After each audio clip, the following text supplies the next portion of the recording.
ஸ்ரீ சங்கரா TV நேயர்களுக்கு வணக்கம். சுபதினம் நிகழ்ச்சியில் அனைவரையும் சந்திக்கிறதுல மிகவும் மகிழ்ச்சி. இன்னைக்கு ஜூன் மாதம் 28ஆம் தேதி ஞாயிற்றுக்கிழமை. இந்த நாளுக்கான 12 ராசிக்கும் பலன் மற்றும் பரிகாரத்தை பார்க்கலாம். அதனைத் தொடர்ந்து நமக்கு ஒரு கேள்வியும் உண்டு. மேஷராசி அன்பர்களுக்கு இன்னைக்கும் சந்திரன் விருச்சிக ராசியில தான் சஞ்சாரம் செய்கிறார். ஆகவே சந்திராஷ்டம தினமாக அமைகிறது. பரணி நட்சத்திரக்காரர்களுக்கு இன்றைய நாளில் முக்கிய முடிவுகளை தவிர்க்கலாம். பல நாட்களாக இருந்து வந்த ஒரு சில மனபாரங்கள் தீரும். இன்று காலை வேளை இவர்களுக்கு நல்ல செய்திகள் காத்திருக்கிறது. பிரிந்த குடும்பங்கள் ஒன்று சேர வாய்ப்புகள் உண்டு. ரிஷபராசி அன்பர்கள் இன்று 7ஆம் இடத்துல இருக்கக்கூடிய சந்திரன் திருமண யோகத்தை கொடுக்கலாம். பல காலமாக இருந்து வந்த ஒரு விதமான மன போராட்டங்கள் தீரும். இன்று சிவன் ஆலயத்தில் வில்வர்ச்சனை செய்து சிவபெருமானை வழிபாடு செய்ய ரிஷபராசி நேயர்களுக்கு பல காலமாக இருந்து வந்த மன அழுத்தங்கள் விலகும். மிதுன ராசி நேயர்களுக்கு இன்று அலைச்சல்கள் அதிகமாக இருக்கும். வெளியூர் பிரயாணங்கள் மனதிற்கு நல்ல ஒரு சந்தோஷத்தை தரலாம். கொடுக்கல் வாங்கலில் இருந்து வந்த பிரச்சனைகளுக்கும் நல்ல தீர்வு உண்டு. இன்று மாலை நேரம் உங்களுக்கு மிகவும் உகந்தது. இன்றைய நாளில் மிதுன ராசி அன்பர்களுக்கு பல காலமாக இருந்து வந்த மன போராட்டங்கள் விலகும். கடகராசி அன்பர்கள், ராசிநாதன் சந்திரன் நீச்சம் பெற்றிருப்பது இன்று சற்று மனதில் குழப்பங்களை கொடுக்கலாம். புதிய நண்பர்களிடத்தில் வாக்குவாதங்களை தவிர்க்கவும். இன்று சிவனாலய வழிபாடும் பச்சரிசி தானமும் உகந்தது. அன்னதானங்கள் செய்ய இன்று மனதளவில் இருக்கக்கூடிய குறைகள் விலகும். இன்று உங்கள் பிள்ளைகளால் உங்களுக்கு சில பிரச்சனைகள் வந்து போகும். சிம்மராசி அன்பர்களுக்கு ராசிநாதன் சூரியன் லாபத்தில் இருப்பது வெற்றியை தரும். இன்று கோதுமை தானம் செய்வது நல்லது. பல நாட்களாக இருந்து வந்த இந்த அஷ்டம சனியில் குடும்ப பாரங்கள் தீரும். இன்று ஆன்மீக ஆர்வங்களும் ஆன்மீக பணிகளில் உங்களை ஈடுபடுத்திக் கொள்வதற்கும் மனதளவில் ஒரு புத்துணர்ச்சியும் நல்ல ஒரு சந்தோஷத்தையும் தரக்கூடிய நாளாக இந்த நாள் அமைகிறது. கன்னிராசி அன்பர்களுக்கு இன்று பணப்புழக்கங்கள் அதிகரிக்கும். வியாபாரம் மற்றும் தொழில் சார்ந்த விஷயங்களில் நல்ல ஒரு மன அமைதி உண்டு. கன்னிராசி அன்பர்களுக்கு 10ஆம் இடத்தில் இருக்கக்கூடிய சூரியன் மற்றும் புத பகவானால் இன்று புதிய வியாபாரங்கள் மற்றும் ஏற்கனவே தொடங்கின வியாபாரங்களில் நல்ல ஒரு முன்னேற்றத்தை பார்க்கலாம். துலாம் ராசி அன்பர்களுக்கு இன்று 2ஆம் இடத்தில் சந்திரன் மற்றும் 8ஆம் இடத்தில் செவ்வாய் இருப்பதனால் கணவன் மனைவி ஒற்றுமையில் சின்ன மனக்குழப்பங்கள் வந்து போகும். புதிதாக திருமணமானவர்களுக்கு இன்றைய நாள் சற்று மனதில் சின்ன குழப்பங்களும் சண்டை சச்சரவுகளும் வரலாம்.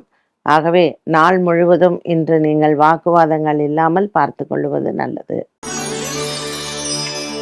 விருச்சிக ராசி அன்பர்கள், ராசியில் சந்திரன் 7ஆம் இடத்தில் செவ்வாய். கணவன் மனைவி ஒற்றுமை சிறப்பாக இருக்கும். 8ஆம் இடத்தில் இருக்கக்கூடிய சூரியன் பல காலமாக இருந்து வந்த ஒரு விதமான குழப்பங்களுக்கு விடை கிடைக்கும். காதல் வாழ்க்கையில் இருப்பவர்களுக்கு இன்றைய நாள் முக்கிய முடிவுகளை எடுக்கலாம். தனுசு ராசி அன்பர்களுக்கு இன்று ஞாயிற்றுக்கிழமை நல்ல ஒரு உகந்த நாளாக அமைகிறது. பல நாட்களாக இருந்து வந்த பொருளாதார சிக்கல்கள் இன்று தீரும். இன்று காலை வேளை உங்களுக்கு நல்ல செய்திகள் வரலாம். சுப செலவுகள் காத்திருக்கிறது. மகர ராசி அன்பர்களுக்கு இன்று மனதளவில் இருக்கக்கூடிய சஞ்சலங்கள் தீரும். 5ஆம் இடத்தில் செவ்வாய் இருப்பதனால் குழந்தைகளால் உங்களுக்கு பெருமைகள் உண்டு. பல காலமாக இருந்து வந்த கணவன் மனைவி ஒற்றுமையில் நல்ல ஒரு மாற்றத்தை பார்க்கலாம். மகர ராசி அன்பர்களுக்கு இன்று மகத்தான நாளாக இருக்கும். பிள்ளைகளால் மன நிறைவு கிடைக்கும். கும்பராசி அன்பர்களுக்கு இன்று கணவன் மனைவி ஒற்றுமை சிறப்பாக இருக்கும். 5ஆம் இடத்தில் இருக்கக்கூடிய சூரியன் மற்றும் புத பகவான் பிள்ளைகளால் உங்களுக்கு மன தெளிவு ஏற்படும். இன்று கூட்டு தொழில் முயற்சிகளில் வெற்றிகள் கிடைக்கும். திடீர் பிரயாண யோகங்கள் ஒரு சிலருக்கு அமையும். கணவன் மனைவி ஒற்றுமை மற்றும் பிரிந்தவர்கள் ஒன்று கூடக்கூடிய நாளாகவும் அமைகிறது.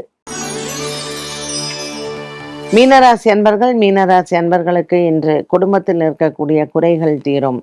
5ஆம் இடத்தில் இருக்கக்கூடிய குரு மற்றும் சுக்கிரன் பிள்ளைகளால் மன நிறைவு உண்டு. 6ஆம் இடத்துல இருக்கக்கூடிய கேது இன்று உங்களுக்கு சில சிக்கல்களை உங்களுக்கு விலக்கி தருவார். மீனராசி அன்பர்களுக்கு இன்றைய நாளில் உங்களினுடைய எண்ணங்கள் நிறைவேறும். மீனராசிக்காரர்களுக்கு இன்று உங்களுக்கு மனதளவில் இருக்கக்கூடிய குழப்பங்கள் தீரும். இன்று ஞாயிற்றுக்கிழமை சிவன் ஆலய வழிபாடு சிறந்தது. 12 ராசிகளுக்கும் உண்டான பலன் மற்றும் பரிகாரத்தை பார்த்த இந்த நாளுக்கான கேள்வியை பார்க்கலாம். விருச்சிக லக்னம், லக்னாதிபதி செவ்வாய் 7ஆம் இடமான ரிஷப ராசியில் அமர்ந்தால் திருமண வாழ்க்கை எப்படி இருக்கும்? இப்போ நேத்திக்கு நம்ம துலா லக்னம் 7ஆம் இடம் மேஷம் பார்த்தோம். இன்னைக்கு விருச்சிக லக்னம் 7ஆம் இடம் ரிஷபம் பார்க்குறோம். ஸோ பாருங்களேன், சுக்கிரனும் செவ்வாயும் மாறும். இந்த 7ஆம் இடத்துல சுக்கிரன், அந்த 7ஆம் இடத்துல செவ்வாய். ஸோ இது ரெண்டுமே தோஷமான ஒன்று தான். இந்த ரெண்டத்திற்குமே இப்போ நீங்கள் விருச்சிக லக்னம் 7ல் உங்களுக்கு செவ்வாய் இருக்கு அப்படின்னாலும் இப்போ நீங்கள் பார்க்கலாம், சந்திரன் விருச்சிகத்தில் இருக்கு, 7ல் செவ்வாய் இருக்கு. இந்த லக்னம் வந்தாலுமே நீங்கள் பரிகாரங்கள் செய்ய வேண்டியது தான். நான் எப்படி சுக்கிரன் செவ்வாய்க்கு ஒரு விளக்கம் கொடுத்தேன், ஸோ இதுவும் அதே தான்.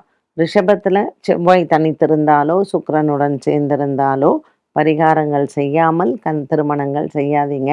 ஏன்னா திருமண வாழ்க்கையில் சேர்ந்து இருக்கக்கூடிய சில சிக்கல்கள் வரும். அதனால பரிகாரங்கள் பண்ணிட்டு திருமணம் செய்யணும். எனவே இன்றைய சுபதினம் நிகழ்ச்சி அனைவருக்குமே பயனுள்ளதாக அமைந்திருக்கும். மீண்டும் சந்திக்கும் வரை நன்றி, வணக்கம்.